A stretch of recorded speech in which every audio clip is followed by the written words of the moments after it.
Welcome to Aviation Farming and the Delta 4 hangar in Glendale, Arizona.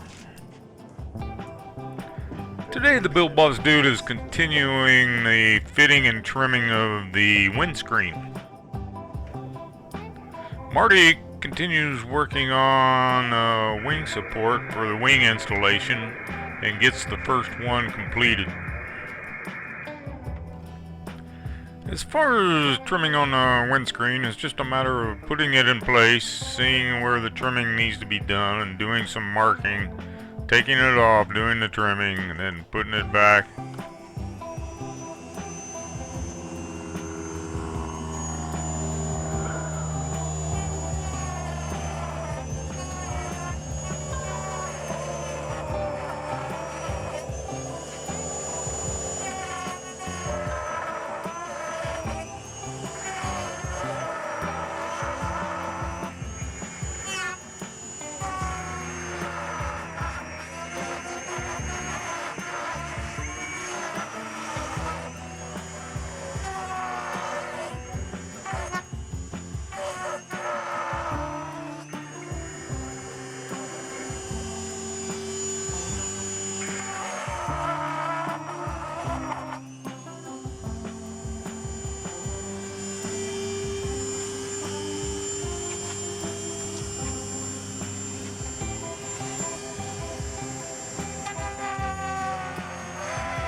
Thanks a lot for watching and hope you enjoyed the video.